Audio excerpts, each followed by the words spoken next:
Before he lifted 6 European Cups. Before he beat Messi and Ronaldo to the greatest individual prize in football. Luka Modrić was a 6-year-old refugee, hiding from grenades, whose grandfather had just been shot dead in a field. This is the story of how a boy with nothing but a ball became the best player on earth. Luka Modrić was born on the 9th of September, 1985, in Zadar, on the coast of Croatia, and raised in the tiny village of Zajtan Obravaki. It was a hard, rural place of stone houses and goats on the hillside. For the first 6 years of his life, it was simply home. Then the war came. In 1991, Croatia's War of Independence reached the doorstep of that quiet village, and everything the boy knew was torn apart in a matter of days. Serb forces took his grandfather, also named Luka Modrić, to a field near the road, and shot him dead. The family home was burned to the ground. In a single moment, a 6-year-old's world became ash and grief. The family fled, 40 kilometers along the coast, to the city of Zadar. They had no home left to return to.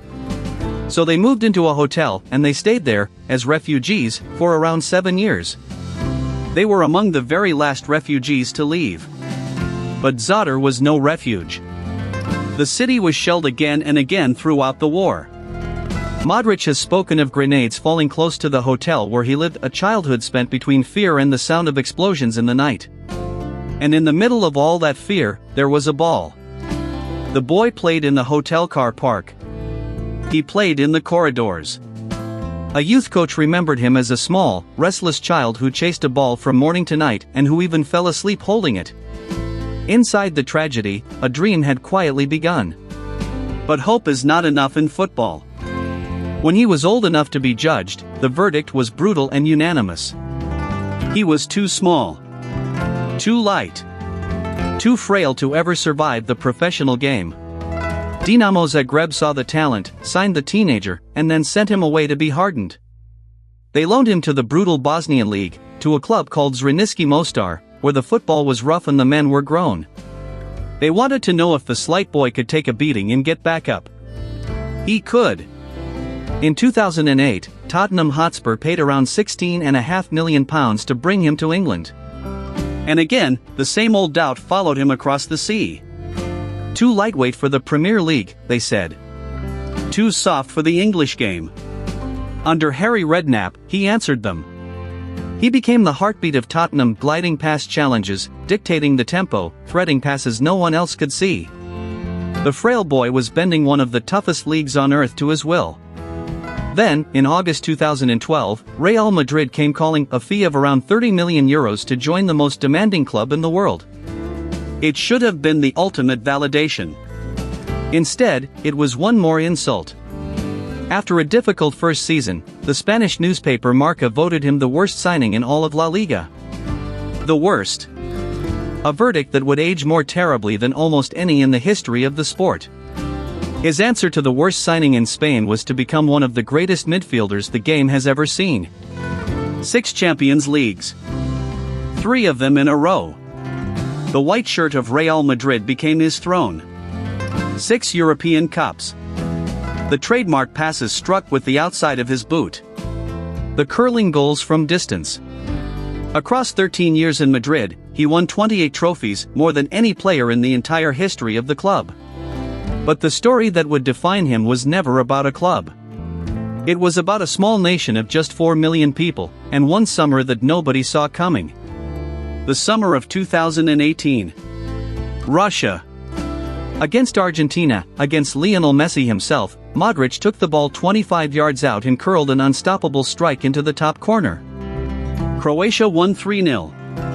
And from that moment, a nation of 4 million began to dream of the impossible. But to lead them to the final, Luka Modrić first had to face a ghost he had carried for 10 years. Because once, on the biggest stage, he had failed from 12 yards, and it had haunted him ever since. At Euro 2008, in a shootout against Turkey, Modric stepped up first and missed. Croatia lost. The pain of that miss followed him for a decade. Then, in 2018, against Denmark, he missed again in extra time. The old curse seemed to have returned at the cruelest possible moment. But this time, the boy from the refugee hotel did not break. In the shootout against Denmark, he stepped up again and scored. Then again against Russia. A decade of pain, finally buried. Croatia were marching to a World Cup final. Croatia lost the final 4-2 to France. But Luka Modric walked away with the Golden Ball, named the single best player of the entire World Cup. The midfield general of a nation of 4 million had outshone the whole world. And then came the impossible. In December 2018, Luka Modric won the Ballon d'Or, football's highest individual honor.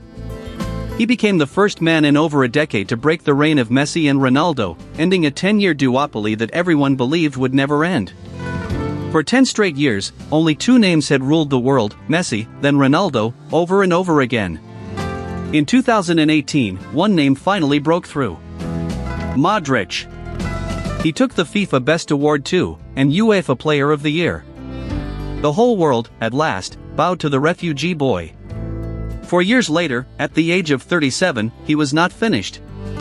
He dragged Croatia all the way to third place at the 2022 World Cup in Qatar, and took the bronze ball. Runner-up in 2018, third in 2022, at an age when most are long retired. He is Croatia's all-time record holder, with more than 190 international caps, and the longest-serving captain in the nation's history. He did not just play for the checkerboard shirt. For 2 decades, he was the checkerboard shirt. And still, he refused to stop. In July 2025, at 39 and about to turn 40, he left Real Madrid and signed for AC Milan on a free transfer. Most legends would have walked away to applause. He went looking for one more fight.